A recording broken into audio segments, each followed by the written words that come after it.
So we meet here in Naples, Florida, after the deadliest violence in Jerusalem in years. The Prime Minister is now promising to respond with a heavy hand. What do you expect that to entail?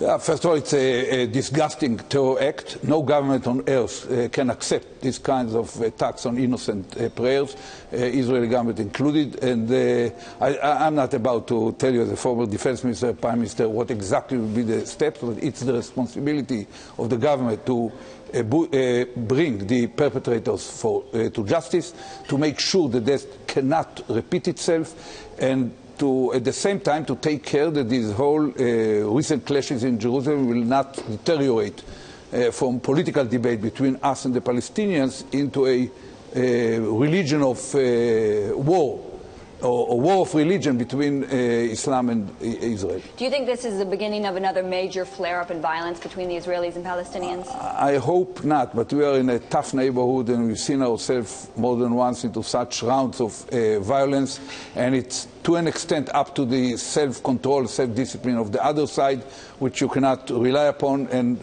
it probably can develop, hopefully will not.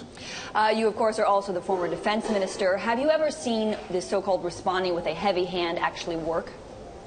Yeah, of course, many times. But, you know, having work doesn't mean that you don't pay a price along the way, be it internally, in the kind of disruption of the normal life, and even sometimes diplomatically. But there is no other choice. We are a tough neighborhood. There is no mercy for the weak and no second opportunity for those who cannot defend themselves. We are determined to be ready to answer both. We had Richard Haas on Bloomberg Surveillance this morning. He is the head of the Council on Foreign Relations. He's very concerned that the whole region is heading into sort of a 30 years war like what we had in the 1600s in Christianity. Do you share his concern given everything going on in Syria and Iraq? Yeah, the concern is very, very real. We see the collapse of the whole world order that was established following the collapse of the Ottoman Empire. The borders are airways, and no one can still predict what will be the end of the game for Iraq.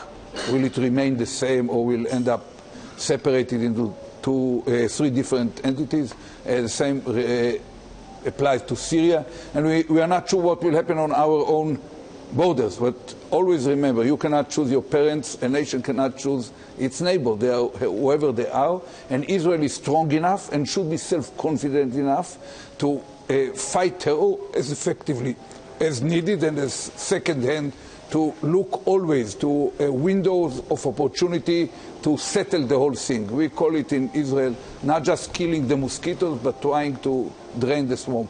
Do you think that so-called window of opportunity exists right now? Yeah, I think it exists.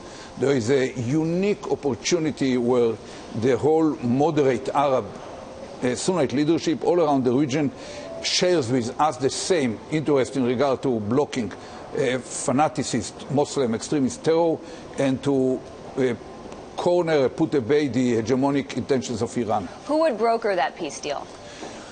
I think that it could not be achieved without the support of the United States and the Quartet, but it needs a certain kind of readiness to take certain risks on both sides. Nothing can be accomplished without certain readiness to take risks along the way. I suppose what I'm asking is, who at this point do you think are the Arab leaders in the region who the extremists will actually listen to?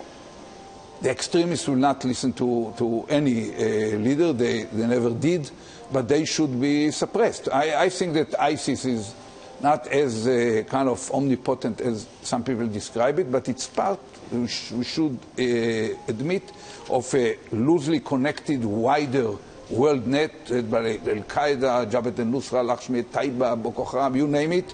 And this array of terror organizations are extremely resilient, and it's a generational war that I believe should compel us to join hands. I talk about America, China, Russia, whoever. If we cannot join hands, living beside the sides, the Diaoyu or Senkaku Islands and Kiev, and focus on Muslim terror.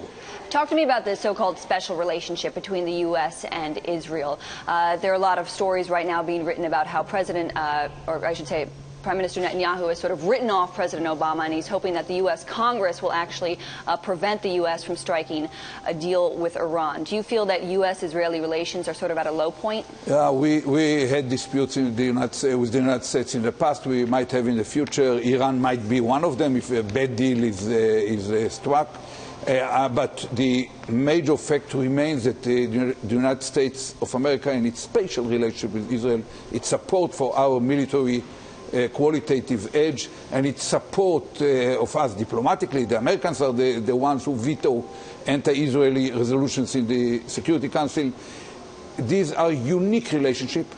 In a way, under Obama's administration, the intelligence relations between our two communities became unprecedentedly intimate, and the administration under Obama even backed our Iron Dome missile defense. So basically, I think it's very intimate. It will remain so, but we have a compelling imperative to keep special relationship with the President, the Congress, and the public. The P5+1 do appear to be pretty close to striking a deal with Iran. Why do you think that delaying a deal would increase the chances of actually getting a good one?